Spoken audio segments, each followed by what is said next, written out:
आता हे एक दुसरी रेसिपी तुम्हाला मी दाखवते. दुसरा एक सॅलड आहे. सगळे इन्ग्रेडियंट्स होते त्यामुळे मी विचार केला हे पण सॅलड ट्राय करावं.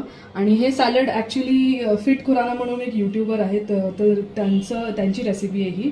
तर त्याच्यामध्ये आपण उकडलेला रताळा घेतो आणि पेरू घेतो. पेरू तुम्ही रोस्ट करून घेऊ शकता. ओरिजिनल रेसिपीमध्ये रोस्ट करून घेतला आहे, पण मी असाच घेतला पेरू इथे. आणि त्याच्यामध्ये तर ह्यात आपण टाकणार आहोत थोडंसं सॉल्ट, थोडासा जिरा पावडर आणि थोडंसं काळं मीठ. धनिया टाकूया,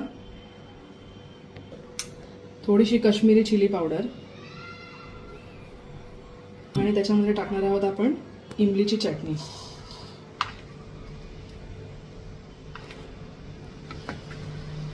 आणि आपण हे सगळं मिक्स करणार आहोत. हे सॅलड असं का बनवलंय फक्त 2 फ्रुट्स सोबत, तर ह्याची मेन आयडिया अशी आहे की आपण खूप कमी फायबर खातो. आपला फायबर इंटेक वाढवण्यासाठी हे सॅलड आहे. पेरूमध्ये आणि रताळ्यामध्ये दोघांमध्येही फायबर खूप छान प्रमाणात असतं, त्यामुळे कॉन्स्टिपेशन, ब्लोटिंग असं काही होणार नाही. आणि नक्की तुम्ही हे सॅलड अशा दिवशी जेव्हा तुम्हाला ब्लोटिंग होत असेल तेव्हा ट्राय करू शकता.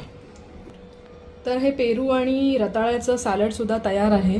आज सॅलडच खाणार आहोत. आता तुम्ही पण हे रेसिपी ट्राय करा आणि जर तुम्हाला आवडलं असेल तर नक्कीच आम्हाला कमेंट करून सांगा, लाईक करा, शेअर करा रेसिपी आणि सबस्क्राईब करा. थँक्यू.